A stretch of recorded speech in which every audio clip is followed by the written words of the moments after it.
Et puis, il y a que faire effectivement quand un enfant vous parle. Et je pense qu'il faut rester, ce que je disais tout à l'heure, rester à sa juste place. Il ne faut pas être trop intrusif, il ne faut pas poser de questions fermées, il faut rester très ouvert finalement. Il faut croire, voilà, je t'entends, je t'écoute, je suis, euh, je suis attentif à ce que tu me dis.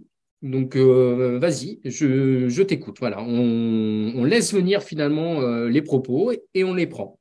Il faut montrer bien sûr son intérêt, hein, ce que je vous disais dans les mots que j'ai exprimés, j'espère l'avoir montré.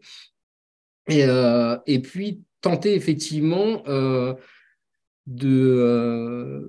Il ne faut pas chercher à vérifier. Souvent, le discours des enfants, il peut être rempli d'incohérences, il peut y avoir des confusions.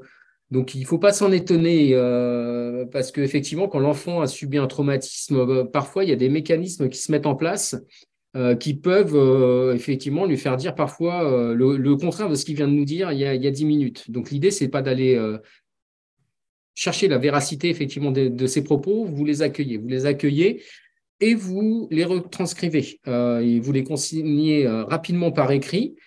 Vous essayez de rester effectivement sur la stricte parole des enfants pour pouvoir la transmettre. L'idée, effectivement, c'est de rester le plus fidèle par rapport à ce que vous avez pu entendre et pas comprendre. Je dis bien entendre, pas comprendre. Vraiment, l'interprétation, c'est une grande, grande vigilance sur l'interprétation. Je vais prendre un exemple. Mon père m'a fait mal. Vous le comprenez là aujourd'hui parce qu'on en parle. Mon père m'a tapé. Non, mon père m'a fait mal en jouant au foot.